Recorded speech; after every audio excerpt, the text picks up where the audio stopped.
The overt narcissist is easy to identify. They are loud, they take up space, they make everything about themselves and make no effort to hide it. Most people recognize that person within a reasonable amount of time and adjust accordingly. The covert narcissist is different. They appear humble. They seem considerate. They are often the person you felt most seen by in the early stages of the relationship. And they are the reason that when things eventually collapsed, the most common thing their former partners say is that they never saw it coming. This video explains exactly why and what to look for before it is too late. Covert narcissism operates behind a presentation that looks like the opposite of narcissism. Where the classic narcissist seeks admiration openly, the covert narcissist seeks the same thing, but through mechanisms that look like modesty, sensitivity, and self-sacrifice. The psychological term is vulnerable narcissism. The grandiosity is internal rather than performed. The belief that they are exceptional is just as present, but it is expressed through victimhood, quiet martyrdom, and the expectation that other people should recognize their specialness without them having to demand it. This distinction is what makes them so difficult to identify early.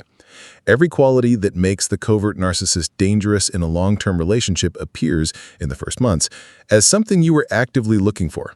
The attentiveness that later becomes surveillance feels like genuine interest early on. The sensitivity that becomes emotional weaponry looks like depth in the beginning. The humility that is actually suppressed superiority reads as refreshing in someone who is not performing their status.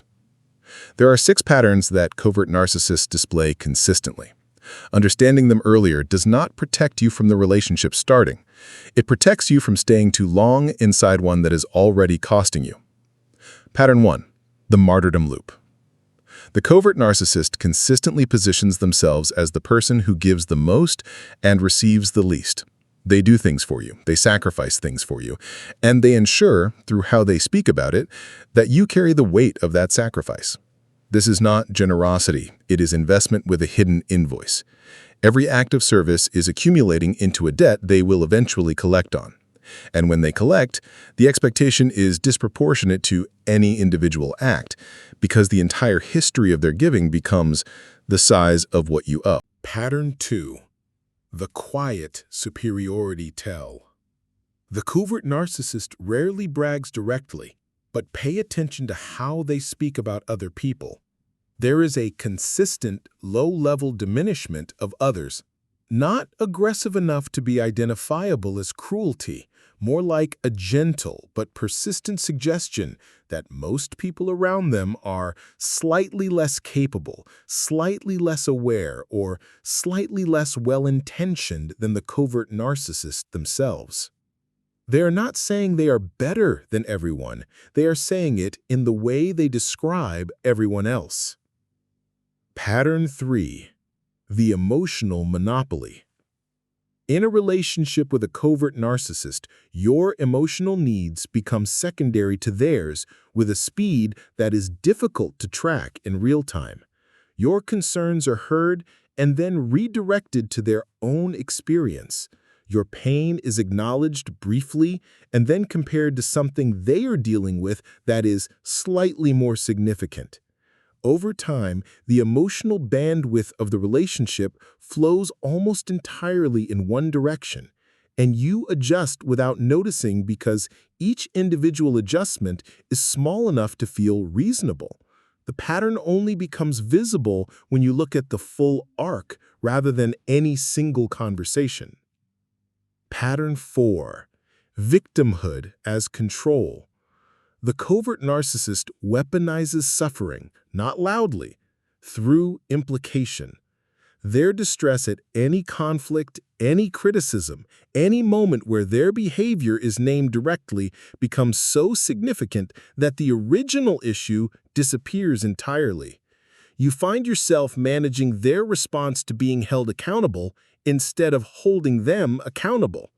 This pattern makes direct communication increasingly impossible because the cost of raising anything real is always an emotional crisis that becomes your responsibility to resolve. And so you stop raising things, and the behavior that needed to be named continues unchallenged. Pattern 5. The selective memory.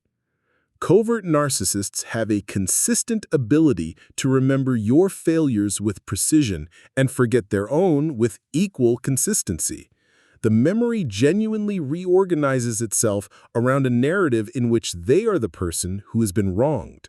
Conversations you both participated in are recalled with details that serve their version of events. Commitments they made are remembered differently than you remember them. Over time, this selective recall makes reality feel unstable. You begin to doubt your own memory, and this doubt is one of the most significant sources of their control because a person who cannot trust their own recollection cannot effectively advocate for themselves. Pattern 6. The withdrawal cycle. When a covert narcissist feels criticized, exposed, or insufficiently appreciated, they withdraw. Not dramatically, quietly. The warmth disappears. The availability disappears. The relationship goes cold, and you are left trying to understand what happened and working to restore what was just present.